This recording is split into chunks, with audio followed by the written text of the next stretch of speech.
Hello, everyone, and welcome to a new rocket launch with Rocket Lab. So this is very early time for the US people. Matt Money is going to be with us soon. He's pretty crazy that he's staying up, but I'm really happy he's here. And I want to know, where are you guys watching from, and how many rocket launches have you seen? Geopoly, he's saying, I hope you're going to live stream the first Neutron launch too. I hope to be there on person, to be honest. You are from Hong Kong. Awesome. So I hope to be there in person, and it's going to be a bit tricky to see how we do that. I have the stream of Rocket Lab here. I'm waiting for Matt Money to hop in. Could you guys confirm that you can hear the audio fine of this? So we have someone from Hong Kong, Netherlands, somebody that I'm keeping from sleeping. I'm sorry, this is rocket business. Where are you from? Whiskey 911. Christopher Bell, hello. What time? What time is it for you? Where you're at? By the way, Christopher Bell and Francisco are working on some very, very interesting research that I hope to be able to share with you guys when they decide to share it, and we can go over it. It's going to be very interesting. So we have Cape Town, Canada, Czech Republic, Jeremiah Driftwood. You don't have a Czech name. Are you from the US and living in the Czech Republic? I got some speeding tickets last summer or 2 summers ago when I was driving through there. 3 a.m. for Christopher Bell. Roger from New Zealand. We have Italy, Toronto, Malaysia. That's pretty cool, guys. So I'm going to keep speaking to you guys until the stream starts for Rocket Lab, and then we're going to listen into the important parts, and then I'm going to provide commentary for you. I'm just going to take this off so you don't have to, especially for the people where it's 3 o'clock in the morning, so you don't have to listen to this sleepy music. So what is everyone's average on Rocket Lab, and have you guys been buying more that the price has been dropping in the threes? Unfortunately, I went all in, more than all in, around $5. So I was not able to add to my position. But I'm pretty sure that in a few years from now, it's not going to matter. Like, I have Palantir when it was at $8. So my average on Palantir is $8, right?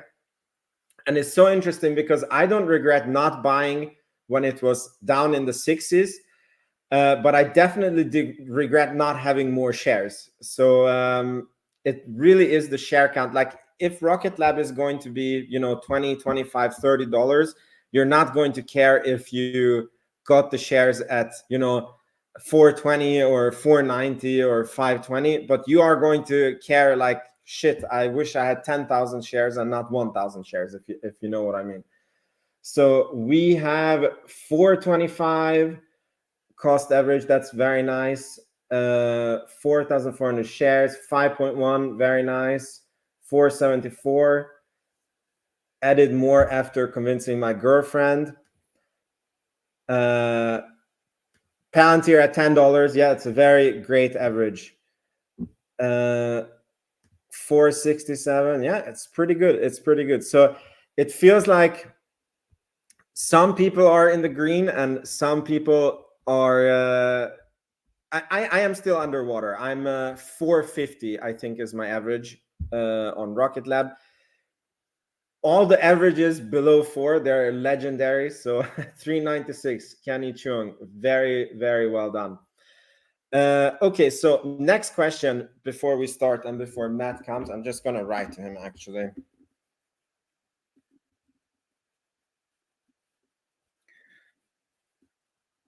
We are waiting for the star of the show.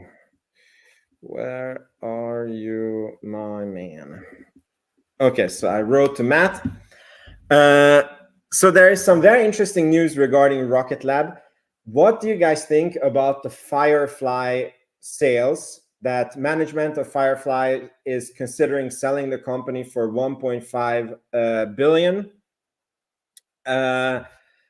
dollars, which is very interesting because that company is solely a launch provider, right? So they don't have a space systems division, and they almost have the same valuation if the sale goes through as Rocket Lab.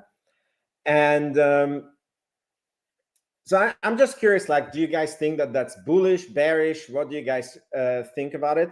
Because I think it shows Rocket Lab is very, very underpriced, number one. And number two, I'm really curious. I'm trying to get help getting research on Firefly because they're not a publicly traded company. So, you know, their finances are not public. A lot of things are not public about them. And I would be curious why this is happening, because normally so it's not that somebody tried to acquire them and the board is considering a takeover offer of 1.5 billion. It's like, no, the company decided to air this news that they're willing to sell the whole company, and that would indicate, you know, that the cash is very low, and or you know, that they run into some sort of trouble and they don't seem to see a way forward. And if that is the case and they get acquired, again, question, what happens after they get acquired? Like, do they get sold for parts, or, you know, does the company try to continue them? But they have a backlog, and that backlog could potentially go over to Rocket Lab. And, you know, earlier we had Astra go bankrupt, Virgin Galactic go bankrupt. And this one really shows that space is very hard. And number two, it really widens the moat of Rocket Lab. So it's a very, very interesting piece of news. I saw Scott Manley's video about Firefly, and he said that they already partnered with Lockheed Martin on I believe a rocket or an engine development, and then it would be Lockheed Martin that would be like, they could buy them, right? And they already have a cooperation. So yeah, it's a very interesting piece of news, and it went so unnoticed. Like, I thought, you know, Francisco posted it, I believe Christopher Bell posted it, but it didn't really get a lot of attention, and I think it deserves a lot of attention. When Peter Beck was on an interview with us, he specifically said that space is at an inflection point, and the fact that Raytheon pulled out of the prime market was much bigger news than people thought. And I feel the same way about Firefly, the Firefly sale. It has a lot more ramifications than the attention that it gets. So it's just very, very interesting. So let me see the comments. By the way, the stream is still not starting. I hope they don't reschedule the launch. That would be pretty crazy. Then I'm just keeping you guys up and talking to you. Oh, now it's starting. Something happened. Okay, we tune in.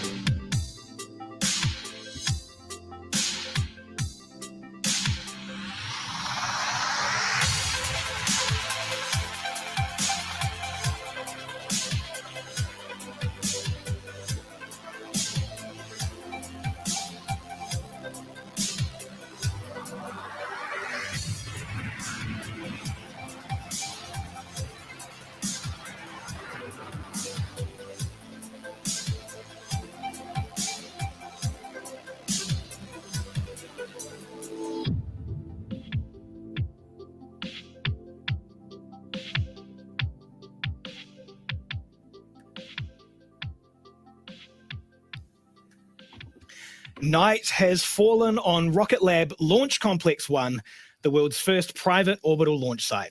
Our Electron rocket is standing tall and ready on the pad in Pad B in Mahia, New Zealand, as we count down to today's launch for NASA. Thanks for joining us for our 48th Electron launch and our 6th mission of the year, scheduled for liftoff at 19:28 local or 7:28 UTC. It's bright and early for our Eastern and Pacific viewers, with a liftoff time set for 03:28 Eastern and 28 minutes past midnight Pacific. My name is James Rattray. And I'm Kim Thompson. We're looking forward to another liftoff tonight for NASA. Today is the first of two back-to-back launches on Electron that we're undertaking for NASA's PREFIRE mission, a climate change-focused mission to measure heat loss from the coldest regions of our planet. NASA loves an acronym, so PREFIRE stands for Polar Radiant Energy in the Far Infrared Experiment, which describes the mission objectives for these spacecraft to detect how much thermal energy escapes the Arctic and Antarctica into space. We're supporting this NASA mission with two dedicated launches on Electron to carry one satellite each to a 525-kilometer low Earth orbit on a polar trajectory so that the satellites can travel across the polar regions to make their heat loss measurements. That's right. Today's Ready, Aim, PREFIRE launch will set the stage for the second mission, where where it will deploy the second PREFIRE satellite on a similar trajectory, but along a slightly different path to overlap with the PREFIRE 1 every few hours near the poles. So what's all of this got to do with climate change? Well, the amount of heat energy that Earth receives from the sun should ideally be balanced out by the amount that Earth radiates back out into space. The difference between those energy levels is what determines Earth's temperature and influences its climate. Extreme storms, flooding, and coastal erosion are all examples of what can happen based on what's going on in the Arctic and Antarctica. To be able to better predict climate change, scientists need a full understanding of the heat energy balance happening at the poles, which is exactly the type of data that PREFIRE is aiming to provide. For more about the mission, here's NASA. The Arctic is warming 3 times faster than anywhere else on Earth. This is a huge problem, in part because that is enhancing melt of the ice sheet. It's leading to enhanced melt of sea ice. All of the coastal communities around the world are now seeing sea level rise around them and experiencing increased flooding. It will impact the future generations. They're going to inherit a planet that's going to be many degrees warmer than what we are today. We need to have better predictions of how sea level will change, how the weather around the planet is going to change. The only way we're going to do that is to understand how the polar regions are responding to climate change. We have this considerable knowledge gap in our understanding of Arctic climate. PREFIRE is going to fill this important gap. PREFIRE, Polar Radiant Energy in the Far Infrared Experiment. So Earth's temperature is set by a balance between the amount of energy the Earth receives from the sun and the amount of energy that it emits back to space. Most of the energy that is radiated to space from our polar regions is far infrared energy, and we have no modern satellite observations of this incredibly important energy spectrum. PREFIRE will be deploying 2 CubeSats. Over the course of a year, they're going to be measuring the far infrared energy for the very first time that is leaving the top of our atmosphere. Each of our PREFIRE CubeSats carry something called a thermal infrared spectrometer that looks down at the Earth and gathers energy being emitted from the planet at different wavelengths. Just imagine a rainbow. When you see a rainbow, you see the different colors in the rainbow. And what happens is light gets dispersed. Similarly, we see the different wavelengths split up, and you can measure each of these wavelengths. And that's what the spectrometer does. It spectrally separates the radiation into different wavelengths. These wavelengths were going to give us really important information about how the surface is changing in the polar regions, whether that's going from an ice-covered surface to a melted surface, or whether it's going from sea ice to open ocean. The 2 satellites are going to be orbiting in a polar orbit around the Earth. The first satellite comes along and measures the scene over the poles. And then a few hours later, we have the second one come along in a different orbit and measure the same scene, so you understand the impact of how the energy changes in those few hours. It's really important that we understand how much energy is being emitted by the polar regions, because that defines how cold the polar regions get. And that temperature difference between the warm tropics and the cold polar regions is actually what drives the entire weather system around the planet. What we want to do with PREFIRE is we want to take these new observations that have never been made before, and we want to improve our understanding of the climate system and improve our understanding of how climate is going to be changing. Understanding how the sea level rises and how the ice melts is going to help us understand weather events, and that's going to have direct impact on our farmers and agriculture. There's a real urgency to getting this information now. Things are changing so quickly in the Arctic that we may only have 5 to 10 years to respond to those changes and help protect the property and lives that may be affected by that.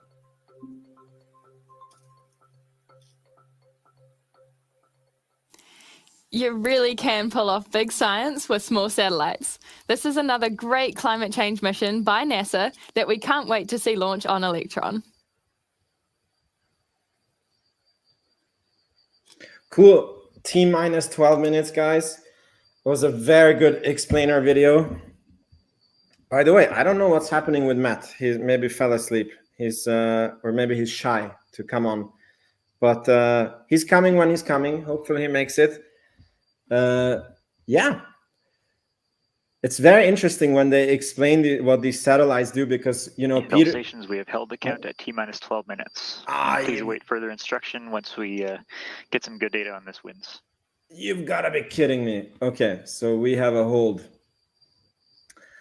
So now we're going to see what happens. So I have to entertain you guys. We just heard from the launch director there, we have entered a hold at T-minus 12 minutes to do with ground winds. We'll sit with mission control and we'll listen out for an update on those conditions. Okay, so it's ground winds. That's an interesting one. At least it's not something with the vehicle.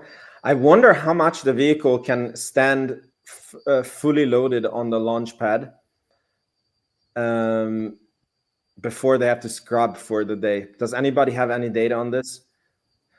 Oh, look who the cat dragged in. Hello. Hello. You know, it's funny. Did you see that we have a hold? I did not. They just announced it before you came. Yeah, I was struggling to get out of bed. I decided, I was just like, you know what? I'm going to take this nap. And luckily, right before you messaged me, I didn't set an alarm. I forgot to set an alarm. I just hit the sheet and then I was just done. So luckily, right as soon as I opened my eyes, you messaged me, and then I was just like, and then I was like, I'm a sleepy baby. And then I was just like, well, let me wait till this starts, right? And then it took 8 minutes for them to actually start. And then I was just like, all right, now they're started. Then I waited for the NASA thing. And then I was like, all right, let me go over. And then, of course. It's so funny because when I wrote to you, I was like, I don't think he's going to come. But I was like, you know, it's been so long since we did something together. So I was like, okay, I'll just write to you. And you immediately answered like, yes, I will come on the live stream. And I was like, does he know when it is? Yeah. And I was thinking you're going to pull an Amit and sleep through this. Nah. Well, luckily, you know, I was close to, because like I said, I was just like, all right. I was like, it was 12:10 when I went to bed. I was like, I'm going to set an alarm for 1:50. And I was like, that gives me 10 minutes to put my contacts in and get to the live stream. And then I just woke up at 1:56 without an alarm, surprisingly. And then I was just too lazy to get out of bed. You see, that's how exciting rocket launches are. You wake up without exactly. Yeah. So, do you have any data how much? Because they are holding because of winds. So it's like nothing with the vehicle. Do you know how long they can stand on the pad, fully loaded, and until they have to scrub for the day? Good question. A lot of times, from what I've seen, these launch windows are like 2 or 3 hours long, but I don't know if they had a window today. Let me see. PREFIRE launch window.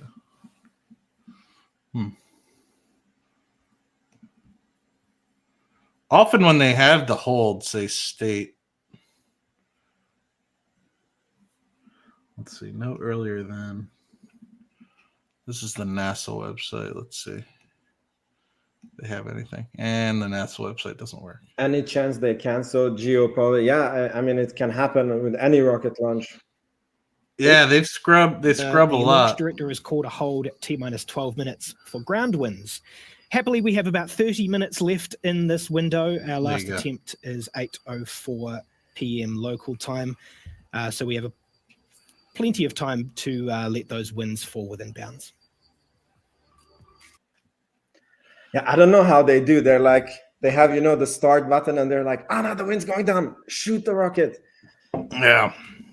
No, sometimes they only have 2 hours. It's in this case, it looks like they only have like 45 minutes of a window.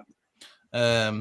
So it's interesting. I mean, I'm not 100% sure. Maybe when we have Uncle Pete or Papa Pete, whatever we want to call him, back on next quarter, we can ask him something like that, because obviously safety is paramount with these things, right? Obviously with high speeds, you don't want a rocket to go adrift. You also want to make sure that it gets on trajectory to ensure customer delivery to the right orbit, all that sort of stuff. So, but how you determine that, I'm not smart. I'm not good with math. I'm an engineer, but not a rocket scientist, literally. So, I'd be curious to talk to Papa Pete about that one.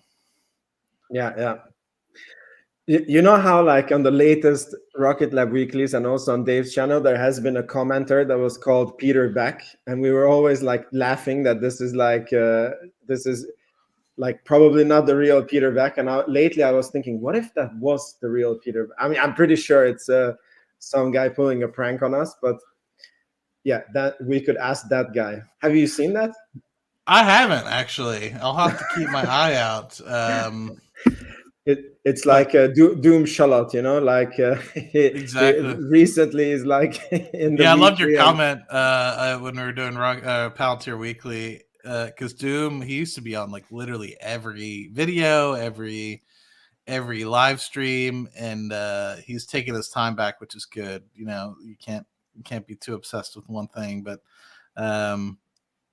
yeah, it's always welcome when I see him. But yeah, I'm also seeing President Biden on Amit's streams a lot, so I'm sure he's sitting there on Pennsylvania Avenue in Washington D.C.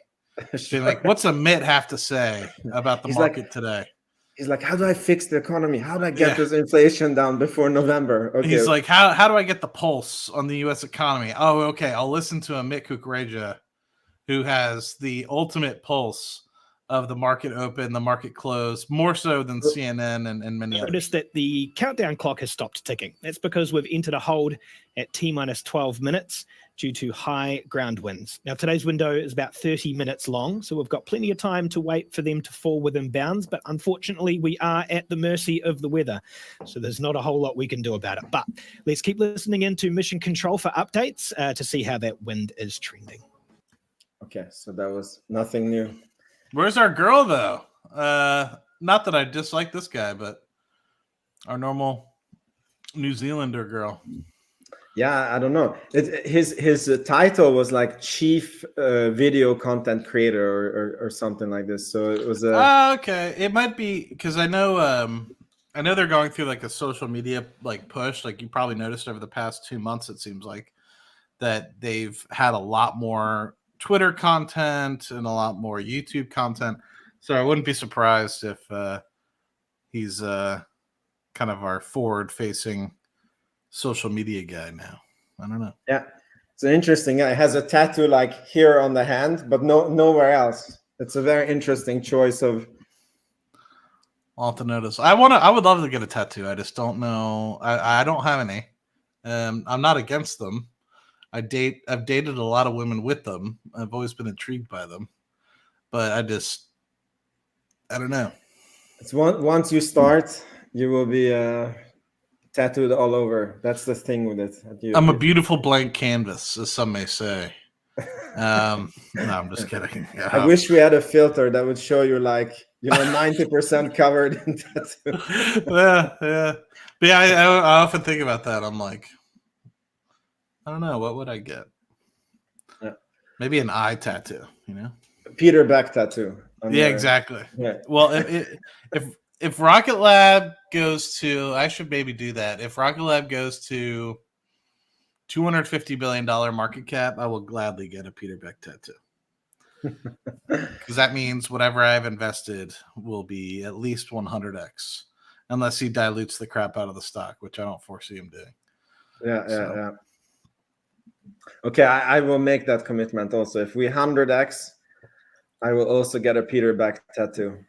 That's probably a better one. If we 100x is probably better versus the market cap, because you never know. They could be in at some point a different. Yeah, like on Palantir. What you were, because you were very early in Palantir, you were 40% diluted. Mm-hmm. Yeah. I think we started off with 1.5 billion shares, and now there's 2.5. So diluted pretty heavily. So I'll say if the stock price 100x's rather than the market cap, because of what happened with Palantir. That's a good one. So if the stock 100x's, so it goes to $400 a share, let's say, or $425 a share. It looks like some of the. That's Peter Beck. He's chiming in, but Peter, don't undersell yourself, my guy. Look, tattoo of Peter Beck riding a donkey. That's a pretty good one. I like that. I will take it. And if somebody wants to draw it out, I will. Yeah. But back to serious topics while we wait. What did you think of the Firefly sale? Because what's really intriguing for me on that whole cycle is that it's not that they got a takeover offer. Mm-hmm. It's that the board is considering. It's that somehow the management or the board is considering selling 100% of the company, right? And I was like, did they run out of money, or what, or why do they think that it's necessary that they would do that? And we have 12 minutes while our launch director establishes a new T0 time based on those pesky ground winds, not the same pesky upper level winds that we often see in the space industry that prevent us from launching. Pesky ground winds today. We do have about 25 minutes remaining in the count here, remaining in the window. So there's still plenty of time for those to come well within bounds.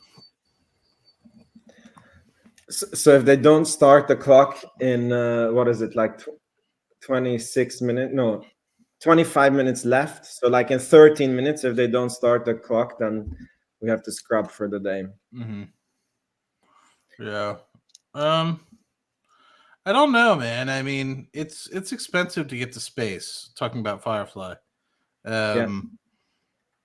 and these guys have a lot of ambition, and I don't think that they had as much capital going in, right? If you think about it, Rocket Lab got $900 some million through the SPAC, of which they used 500 or so, 400 or 500 or so to grow inorganically, which helped their cash burn immensely, I would anticipate, because a lot of those businesses were already cash flowing.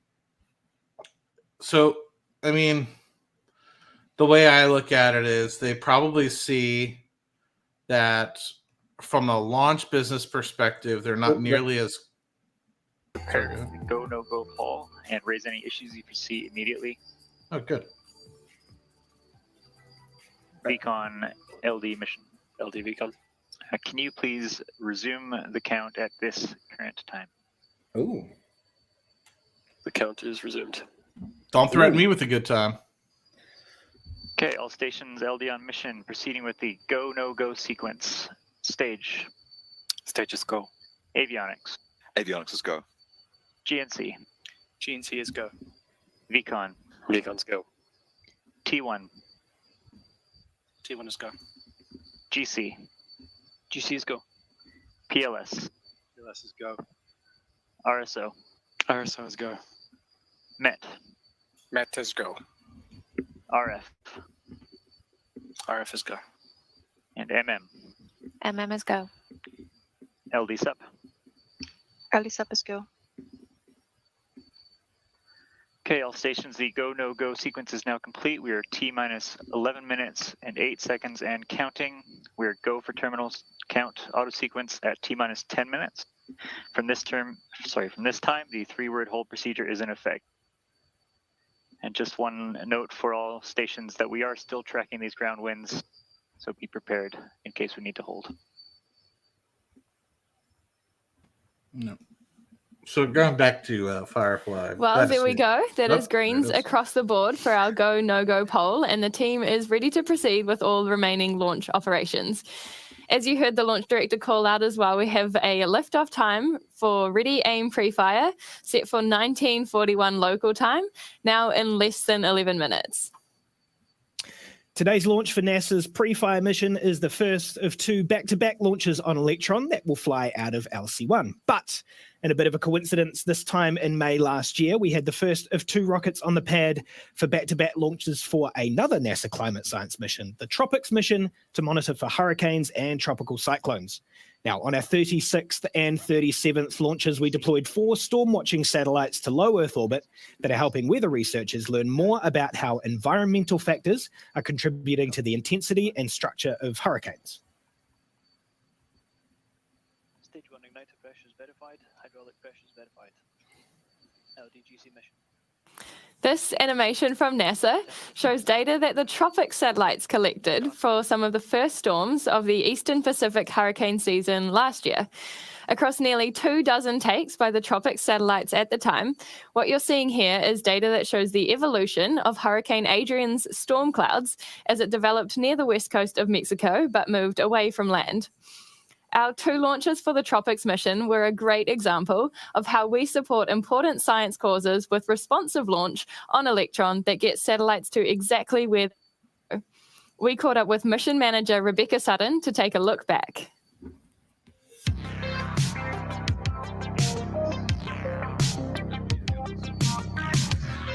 So last year in May of 2023, we launched 2 effectively back-to-back Electron missions for NASA Tropics. The payloads on these missions were climate change payloads monitoring hurricane patterns. And for PREFIRE, we're also doing 2 effectively back-to-back missions with 2 separate Electrons going to a bespoke orbit with climate change spacecraft. PREFIRE specifically will be monitoring the far infrared waves over the poles, which helps us gather data on ice melting and heat releasing into the atmosphere and better predicting climate change patterns. We have to be responsive both from a hardware perspective and from a mission design perspective. Tropics needed to base their second mission design on the first, and that was us being responsive after that first launch. But to have 2 rockets fully available and tested ahead of time, I think was quite a feat for the team, both on Tropics and for PREFIRE. We've got all the hardware there before the first mission has launched. We do have a long history of hitting our orbital insertions quite accurately, and especially for things like PREFIRE, where that inclination change is very, very small. That's really hard to hit. And so we are confident in getting that small but very important target for the customer. The team at Rocket Lab loves these science missions that are pertaining to climate change. That's really a global effort, and I think a lot of the team feel very connected to these science missions because they know that they're helping the world as a whole. We're excited to be routinely launching payloads for the growing science community around the world. All right, taking a look at the clock now, we're at T-minus 7 minutes and 20 seconds into the count. All is going smoothly so far across launch operations, just tracking those ground winds. The team is ready, the payload is ready, and Electron is ready for today's NASA PREFIRE launch. Today's mission marks our 48th launch, with our next PREFIRE launch after this one, bringing us just shy of 50 Electron launches. Our pace for Electron launches every year has accelerated since our first mission in 2017, with almost every year since becoming a record year of launches compared to the one before. Ready Aim PREFIRE will launch on a southern trajectory at a 97.5 degree inclination to a 525 kilometer low Earth orbit. The vehicle you see on the pad there is an 18-meter 2-stage to orbit rocket made of carbon composite material throughout its main structures, which is what gives Electron its black appearance. Apart from its looks, of course, carbon composite construction helps to decrease Electron's mass by as much as 40% compared with traditional aluminium structures. Weighing about a ton in dry mass, once fully fueled with its liquid oxygen and kerosene propellants, Electron reaches a liftoff mass of 13 times that to get the rocket and its payloads through Earth's atmosphere and into space. Powering that first stage are 9 Rutherford engines, each of them 3D printed and powered by batteries. With individual capability of up to 5,600 pounds of thrust at sea level, combined, the 9 engines produce around 50,600 pounds of thrust to achieve liftoff. Once Electron has made it to space, its separation system employs pneumatic pushes to separate the first stage from the second, which has a single space-optimized Rutherford engine that powers the mission the rest of the way to orbit. Shortly after the Stage 2 Rutherford engine lights up, Electron separates its fairing, or nose cone, which you can see at the top of the rocket on your screen. This is what surrounds and protects NASA's satellite aboard our orbital transfer vehicle called the kick stage. That's right. The kick stage is designed to enable all sorts of mission requirements, including deploying payloads at multiple planes and inclinations, and higher altitude deployments and trajectory changes, which we demonstrated last launch. This innovative little platform has an engine of its own called Curie that's capable of multiple restarts on orbit, and which can perform orbit raising and lowering maneuvers depending on the mission. For today's first pre-fire launch, though, Curie will light up to circularize the kick stage and its attached satellites once it's been dropped off to its staging orbit by Electron's second stage. So we were on Firefly. We have Arnie Trezzi with us. Hello, Arnie. Well, I thought you meant he was showing up on camera. I was like, oh, shit. So I got to know Arnie was interested in the lab. But yeah, getting back on the Firefly, you know, they've gone through their Series C that happened in like October, November. So they raised another few $100 million, if I remember correctly. They've had a fourth launch, I think in either September or August last year. It's within the last 6 months or so. LD, GC mission. And so GC, LD. I think what they're recognizing. And just like that, we are now at T-minus 4 minutes in the countdown to lift off for ready, aim, pre-fire. In a few moments, at T-minus 2 minutes, Electron's flight computer will take over the countdown and autonomously run through the final operations. Liquid oxygen will continue to flow through the vehicle all the way up until T-minus 1 minute and 30 seconds. We should hear a call out from Mission Control when that happens, who will indicate that the lock system is in recirculation. Shortly after that, we should hear confirmation that Electron's first and second stages are fully pressurized and ready for launch. And then it's through to T-minus 10 seconds and the countdown to liftoff by our launch director. We're going to hand it over now to Mission Control to listen in on those calls. Okay, so All stations, LD we'll do it after. From now, there should be no red flags on your critical LCCs. Vcon, LD mission. LD Vcon. Lock, auto sequence, and confirm. Confirmed, locked. And confirm all expected primary flight computer ASGOs are green. Confirmed, all ASGOs are green. And all stations, we are go for auto sequence start at T-minus 2 minutes. LD is go for launch.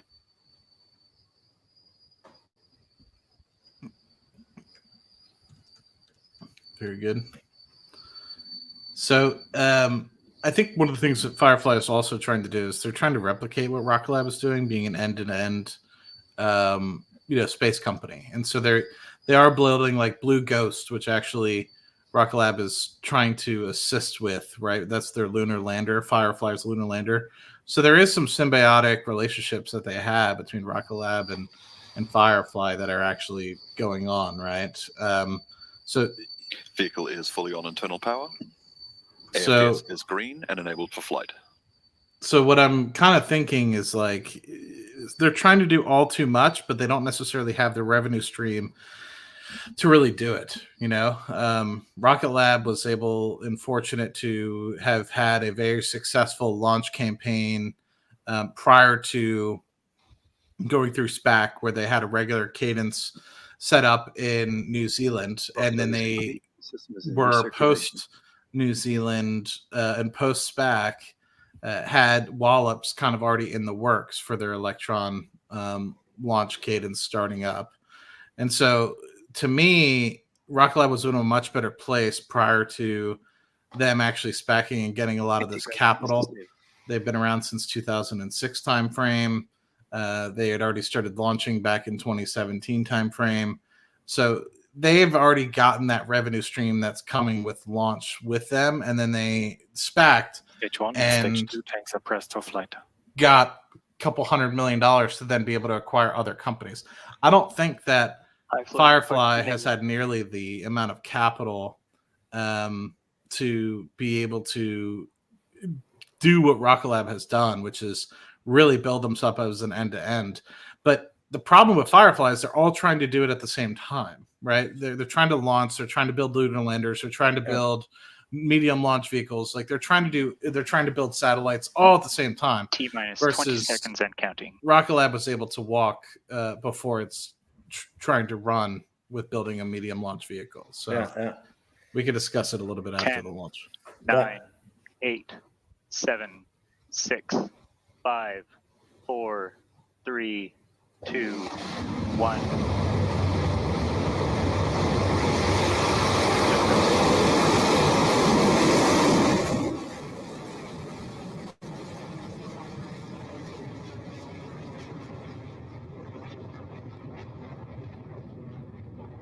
Beginning pitch over. Night launches are always cool. It's hard to see them on the camera, but when the day after when they release the night launch pictures, like the stills. And with that, we have liftoff really cool. from Launch Complex 1 of our 48th Electron mission. Ready Aim PREFIRE is in the air and on its way to space with its NASA payload. Soon we'll be hearing the call out for Max-Q, otherwise known as maximum aerodynamic pressure, which is the point during Electron's ascent where the structure is under the most amount of stress. We'll hear from the GNC operator shortly that Electron has cleared that milestone. I guess we cleared the winds that were the lower winds. High voltage battery discharges. The Earth is flat.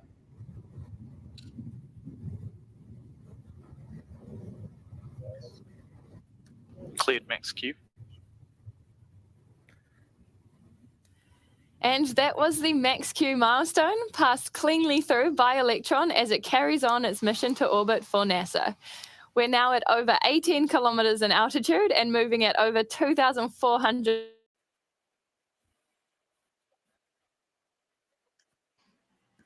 Did it crash? Yeah, 1 sec. All 9 Rutherford engines will shut Guidance down. is nominal. Next is stage separation when the booster disconnects from stage 2. And then we will have second stage engine ignition when the Rutherford engine on the second stage lights up to carry on with the mission.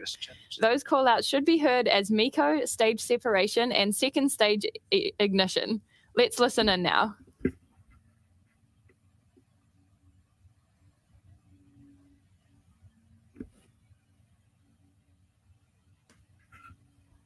Stage 1, propulsion holding nominal. Stand by for MECO in 30 seconds.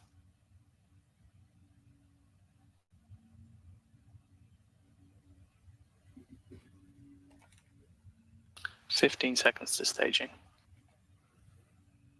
Entered burnout detect mode.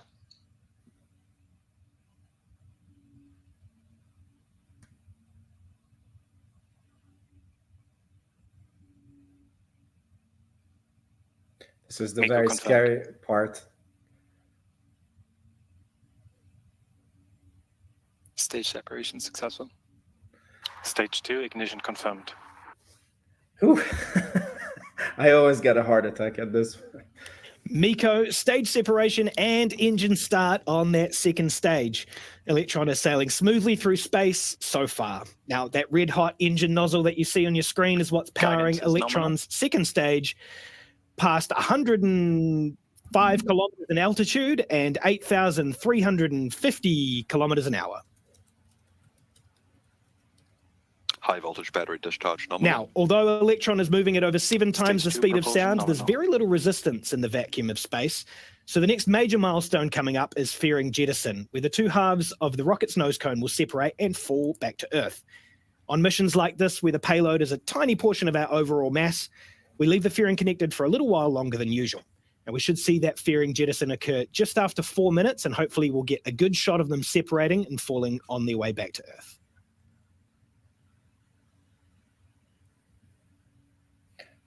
I wonder what the use of keeping the fairing is for longer, because as far as I understand, they don't do anything after you clear the atmosphere.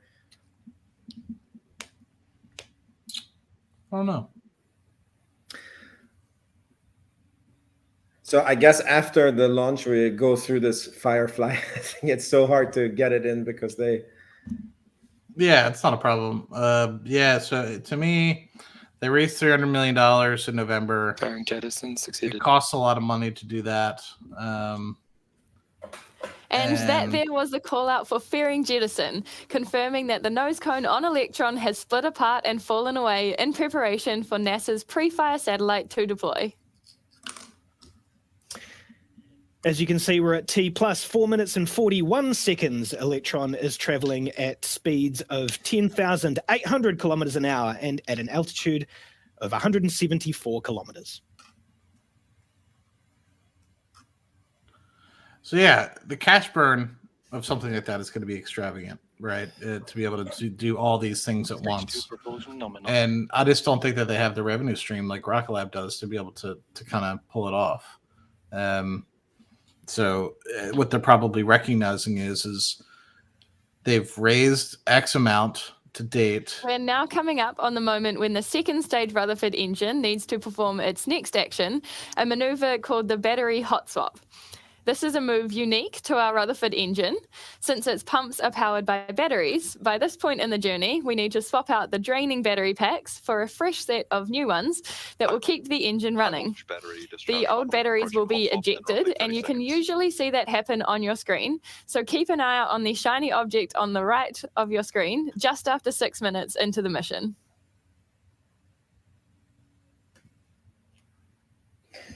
Yeah, so now we have a little bit of time, I think. Yeah, the jettison will throttling down. Take a second.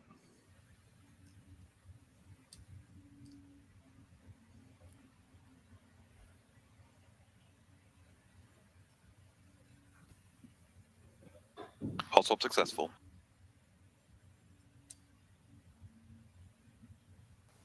Another milestone down, that was battery hot swap for the second stage Rutherford engine.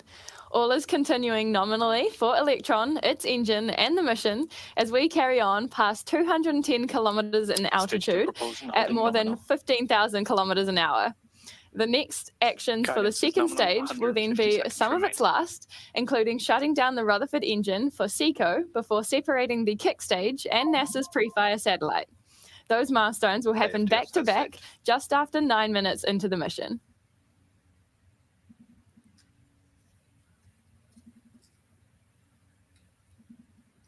So yeah, they've raised about $500 million to date in terms of all the capital. So if they're able to get that 1.5 billion, it means that they won't have to go into some sort of bankruptcy, I assume, in say the next 12 months. I just don't think that they're hitting the milestones that they once put out or wanted to. I think the launch cadence has been much slower for them than they expected. And with that, HVV battery discharge holding nominal. That's really it, So I think that they're, amongst others, trying to put themselves on the market and get anything that they can before they have to sort of get into a state like Astra, right? 7 minutes 46 seconds into this mission. The engine that you see on your screen is Electron's Rutherford engine. Now, as Kim mentioned before, the sea level version of that engine is capable of 5,600 pounds of thrust, and the vacuum version you see on your screen now is capable of 5,800 pounds of thrust. Now, Electron's total at liftoff is about 50,600 pounds, and compare that to a single Archimedes engine for our upcoming Neutron rocket. The single Archimedes is capable of 165,000 pounds of thrust, which is the equivalent of 3 entire Electron rockets or 27 Rutherford engines on their own. Do they know this because they did the test? It's now T plus 8 minutes and 30 seconds. That means we're coming up to the second stage engine cutoff for this launch, which is an action very similar to what Electron performed for the first stage separation earlier in the count. And much like before, Electron will power down its engines before separating the kick stage with its NASA payload. The timing of that shutdown is expected right as we reach our target 200-kilometer perigee. So let's listen out now for that engine shutdown and stage separation. I'm curious, actually, if you think about it, we used 9 Rutherford engines for Electron. I wonder if there's a thought if they would eventually use Archimedes, but I don't know if the fuel types are the same. No, they're not. They're not. Stage 3 separation confirmed. Nominal transfer orbit achieved. Because what do you call it? Neutron is with the Methalox. And just like that, 9.5 minutes after lifting off, we are in space. The second stage engine has now shut down, and the kick stage has separated, ready to perform.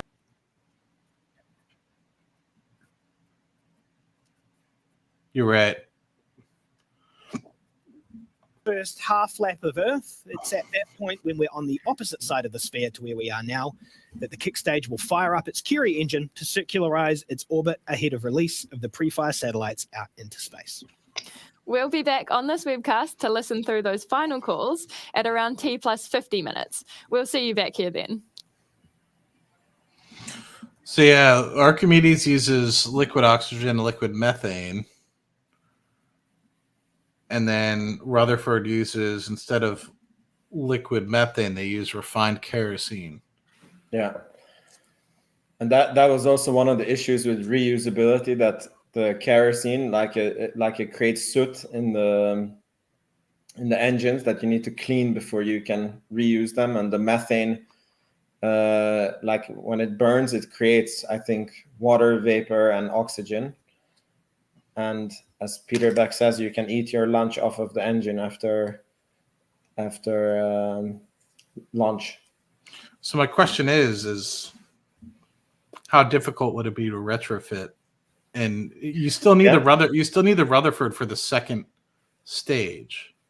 I'm not a rocket scientist. I'm out of my depth here. But so here's another issue: ITAR. You know that. That's this the International Treaty of Arms, blah blah blah. You know that the New Zealand people can develop an engine and take it to the US, but the US people cannot develop an engine and take it to New Zealand. So unless they change that, then the neutrons that are launched from Wallops, I guess they could have the neutron, the Archimedes engine, but not the ones in New Zealand. Mm-hmm.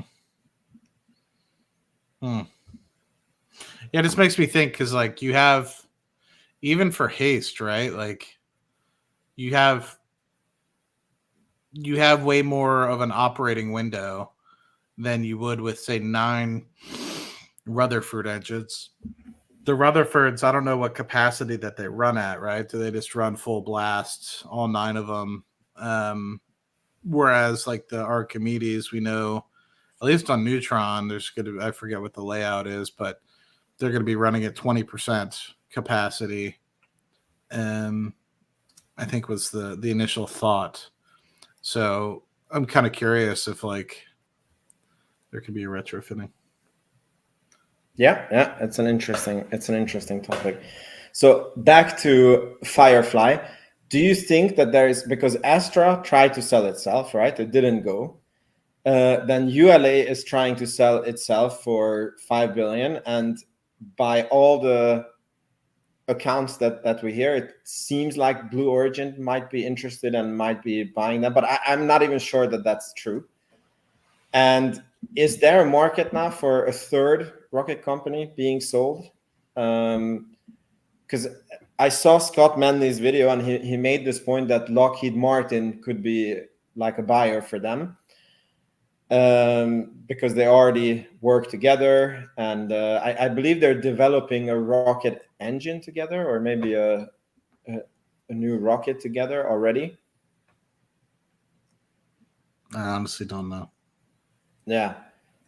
But because like my point is that I feel that this is really bullish for Rocket Lab, but it barely got any attention in the, like it was like Francisco posting it, and I think Christopher Bell reshared it, and that's it. Like it didn't really make any news because like they have a backlog, I think, Firefly, and those launches, they will have to go somewhere. And then if they are having trouble, moving with their targets, then I think there's a lot of customers coming Rocket Lab's way. Yeah, so just to dive a little deeper. So one Rutherford is about 26 kilonewtons of thrust. And then if you look at Archimedes, one is about 730 at sea level. So you're talking about something that is about 25 to 30 times more powerful. Wow. Yeah. So, the gentleman in the chat, I'm not, he might be onto something, whether it's, Rutherfords are much cheaper to build than, say, an Archimedes. But is 9 Rutherford engines cheaper than 1 Archimedes? It's kind of my question. Yeah. And you'd still, in the second stage, be able to have, let's just say, the Rutherford engine to be able to help with that, because obviously the second stage you don't need nearly as much. But anyway, I'll have to ask Hot Peter when we have him on next. Yeah, definitely. I mean, I'm sure that they thought about it and they have a good explanation. I think there's also a safety element to, because on the 9 engines, I think if like one or maybe 2 fails, I think the rocket still can make it. But if you have only 1 engine, then you're pretty much effed if anything goes wrong. I think there is such aspect to it also, but yeah. I'm not 100% sure why you would need to redesign the whole rocket, right? I mean, as long as the tanks, like the liquid kerosene tank, can hold liquid methane, which I don't know how much additional pressure testing, etc., you would need for that. But I feel like with some retrofitting, I'm not saying it's easy, right? But I'm curious. Yeah, now that we're armchair engineering, it's very interesting because also like, is the fuel the same efficient, because it has a lot to do with the mass body ratio. And then if, let's say, the Metalox is heavier for the same amount of thrust that you need, right? Then you need like maybe bigger tanks, and then like that can be like a lot of redesign. Yeah, definitely could be.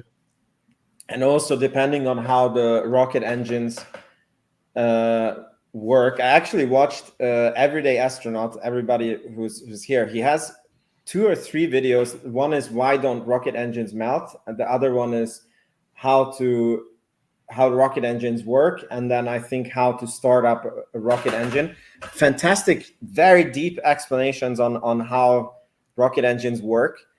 And I understand the neutron, but I don't know how the electron engine is, because like the piping inside can also change if you're because basically like neutron, they have a pre-burner that will run a turbine that will like pressure feed like the main tank, and if like that has a way of like how you have to pipe it. And then if electron is with the battery turbine.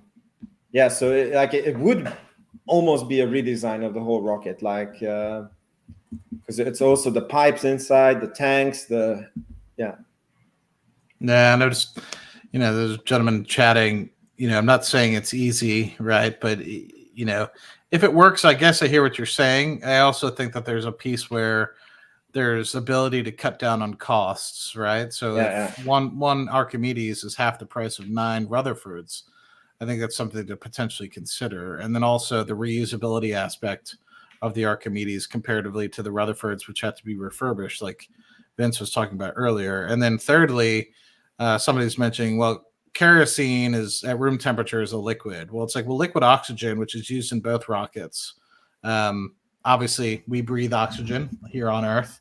To liquefy that also is something where you have to get it very, very cold. So it's not to say that there's a difference of, say, what they're doing with the liquid oxygen than what they would have to do with the liquid methane. I'm not saying it's easy. Like I said, I'm not a rocket scientist. I'm out of my depth, but would love to poke Peter's brain on that one. Yeah. The way I understood it from Morgan, who was the contact person from Rocket Lab to us, like, I think he's going to be coming more on the channel. So we see when he comes next time what we do. Cool. I think that it's Rocket Lab Weekly today. So soon we would anyways go back on the air. Will you be able to join today, or you need to get sleep? Or yeah, no, it would be in a little over 12 hours, so I should be good to go. Trying to think what else I wanted to knock out today. Some furniture in the house that I probably should build. Clean up the house as well. I still have like boxes that in the downstairs living area where I just like move them in but never move them, because like you know how you just like carry stuff from like place to place and you don't ever actually. So it's one of those things where I'm like struggling to like, oh, do I actually go through it, or do I just move it to the garage? And if I ever need or think that it's in there, I can always go scavenge for it later. But I've been here for like 3-4 months with all my stuff, and I haven't used stuff out of those boxes once. So it's almost like might just move it all to the garage and see if I need it. A lot of it's old clothes that I should probably just donate, to be honest. Yeah, that's how I always move, you know, like it's my woman who packs everything in the boxes. I move all the boxes to the new place, and then it's the woman who gets everything out. Yeah. So it's not just something I can get rid of. Some of it's like memorabilia, like family, like my baptism candle, stuff like that I've carried along with me my entire life. Family heirlooms, stuff like that I can't just like get rid of. But a lot of it's like old clothes. Like some, like I for some reason, like I'll be like, oh, like I have a tear in this shirt, and then I'll be like, oh, if I ever need to like use a work shirt, I'll wear it. It's just like, no, I'll generally just use like a plain white tee or a plain black tee if I'm like going to do any work around the house. And then like I have this grand vision that if I tear like a dress shirt or something, I'll use it for painting, but then I never end up doing it. And next thing you know, I'm saving like shirts with holes in them. And I'm like, what am I doing? Like, it doesn't make any sense. Yeah, I tell you from experience, the minute you throw them out, you're going to need them for painting. I literally had this fight with my wife because I do the same thing. And she's like, why do you keep all these shitty old clothes? And then I'm like, yeah, because if I need to renovate, and she's like, you never renovate. She throws them out. And then the next week she's like, can you repaint this room? And I'm like, are you kidding? You just threw out yeah. I don't know why it works like that. It's one of the great mysteries of the universe. You never know. Yeah, you never know. You never know.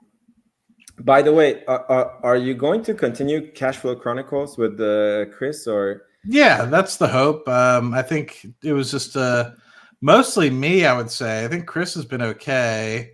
For me, it was just the new job. I still have yet to fully transition to the new job. I'm still juggling both.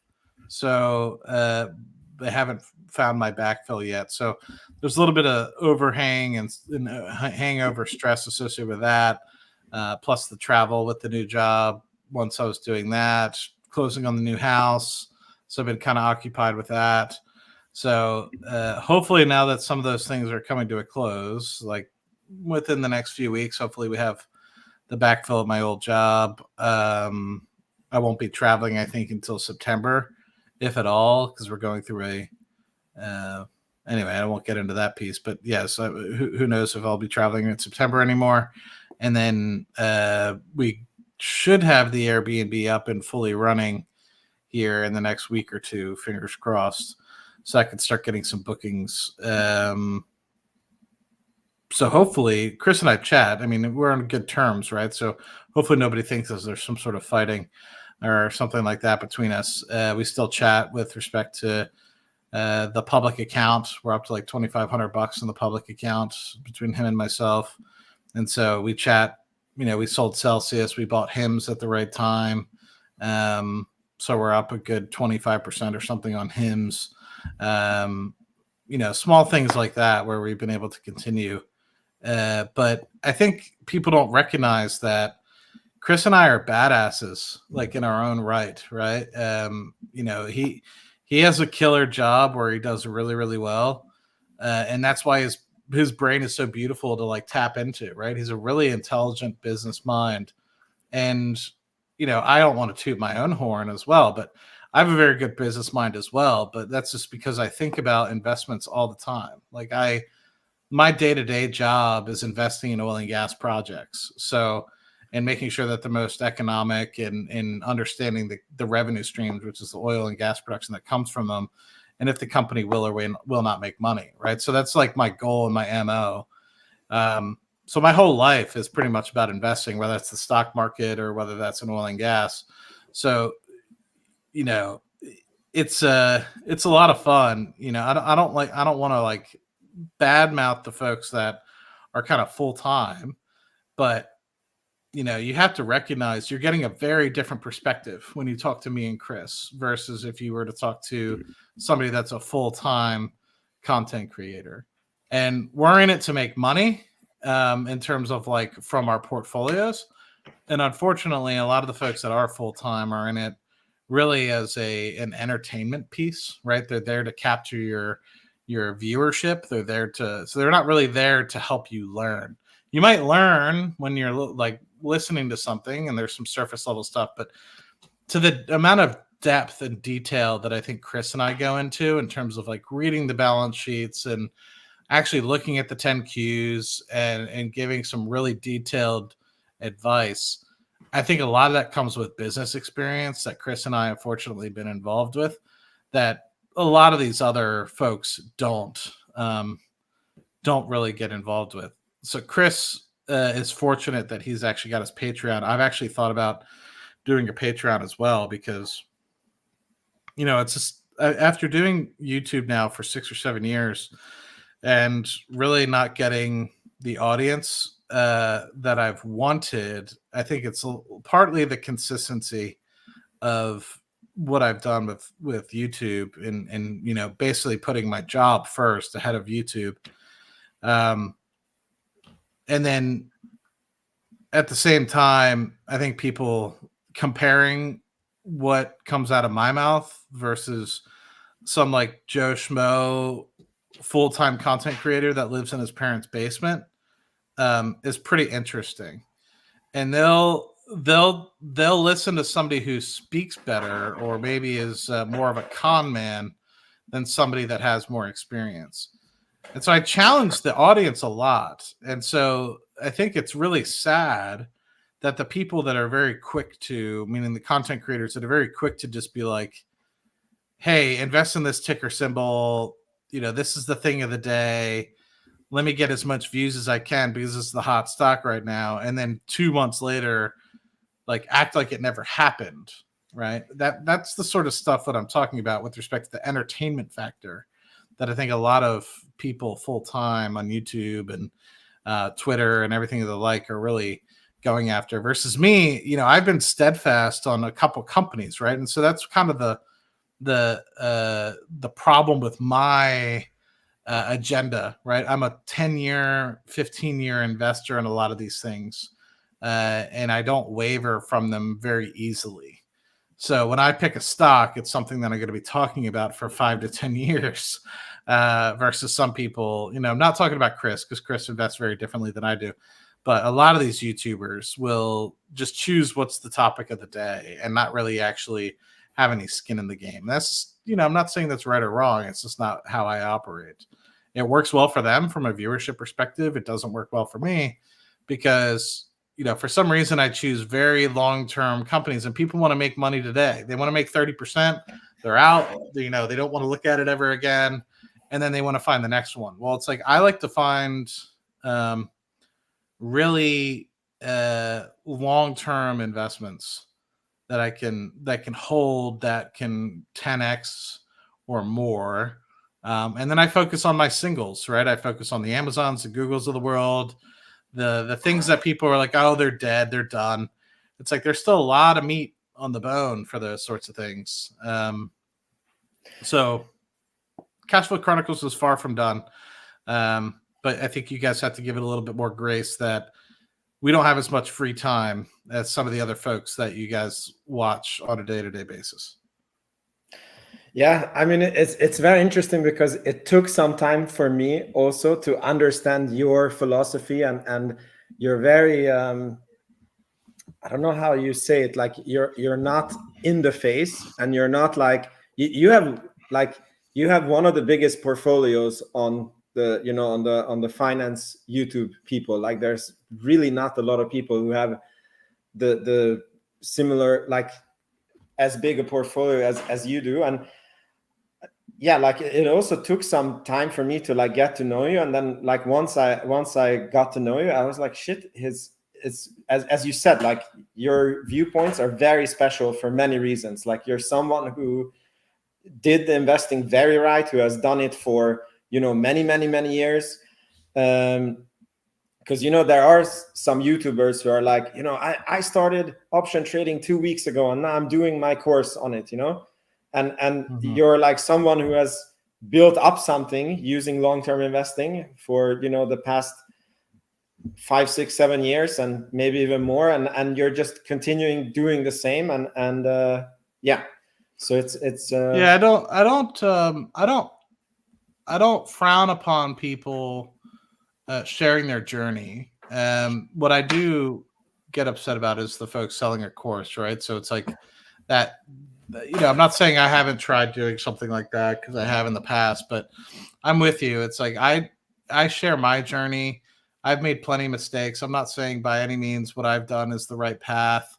In fact, I say for a lot of people, they need to recognize what their own path is, right? And understand the problem that I see where I'm at, and I'm actually going through this journey with my sister right now as well, is you don't know what you don't know. And you think because you know something that you'll have some sort of competitive advantage, and it's very likely that you will not.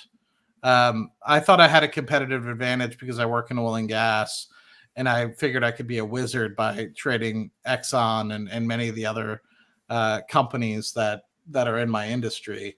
I found out very quickly that was not the case, right? So, and I'm not saying I have a competitive advantage for Palantir, Rocket Lab, or anything like that either. But what I can say is you learn a little bit, and then you feel like you're dangerous enough to actually make a difference.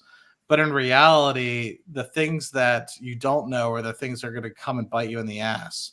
And it's going to be stuff like that you just honestly need to experience before you truly recognize it. And I think if people go into it with a little bit of forethought, they'll come out 3 years, 4 years ahead than somebody who doesn't.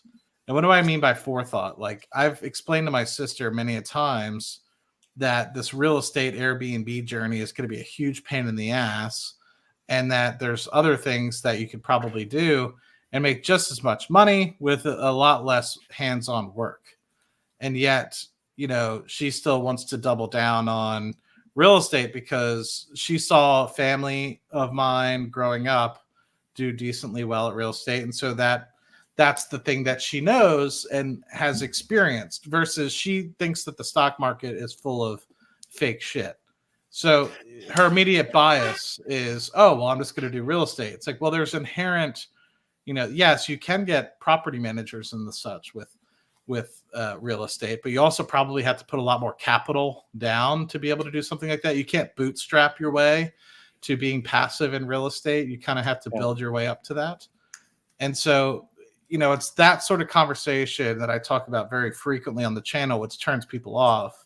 Objective, time horizon, risk tolerance, how active, passive. It turns the I think it turns the, what do you call this term? Like the tourists off, you know, like the people who are here. Like my sister came to me at one point and she's like, I have $10,000. What do you know that can make 50% in a week? And I was like, go away. Like like, this is not how you invest, you know, like you're going to lose. And what did she end up investing in? It was like some African guy who was saying that he has a program that is trading crypto, and, you know, like it stops at 2% every day, and she can take out the money whenever she wants. And of course she gave the money. And let me see if the comments can guess what happened to that money. Yeah. So yeah, I think it's because they want an easy solution, and the problem is that there is no easy solution. So you know, a lot of people come to I'm talking like they'll come to Palantir Weekly and be like, "What do you think about this stock? What do you think about that stock?" It's Palantir Weekly for a reason, right? We're here to talk about Palantir. So it's like and a little bit Rocket Lab sometimes. Yeah, and maybe sometimes we try to squeeze in advertisement for Rocket Lab Weekly. So, but you know, I think it's very interesting. It's just like people will get hung up on a stock because for some reason they talked about it around the water cooler and it's a garbage stock. And luckily, sometimes people will stumble across great tickers. But I think most of the time people invest in things for the absolute stupidest of reasons. Like my one buddy is like, I bought Skechers stock. And I'm like, why Skechers? He's like, I don't know. My girlfriend had Skechers stocks or Skechers shoes on at the time, and I had $500. And I'm like, well, that's not really a good reason, right? Like, does the company make money? Like, does it, you know, do you know anything about the stock? And they're like, not really. I was like, did you look at the previous performance of the company? Not really. So it's like, okay, well, I was like, I don't know anything about Skechers, so I personally wouldn't, but I was like, I would do some due diligence to get a better reason as to why I invested in it other than my girlfriend has a pair of Skechers. So, you know, I think that there's people don't like me because I'm like, you have to think for yourself, right? If somebody says, should I invest in Rocket Lab? I'm like, well, what are you investing for, right? What's your goals? What's your objectives? Because if you're sitting there being like, I don't want to lose money and I want dividend income, like, then no, don't invest in Rocket Lab, right? I mean, so, you know, there's no one size fits all.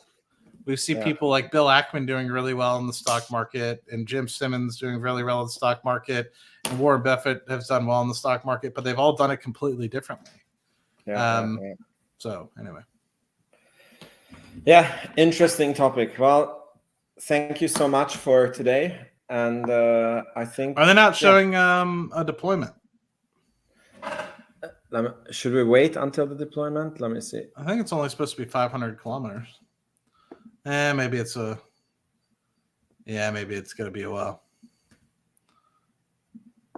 Maybe I stopped it. Let me see. Maybe I messed it up. Nah. And now people are upset in the comments. No.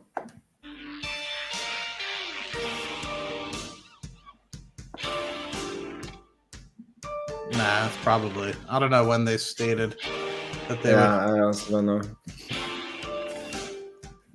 Have you seen these videos by everyday astronauts that explains the rocket engines and stuff like this? A little bit, yeah, but probably not to the extent that I should.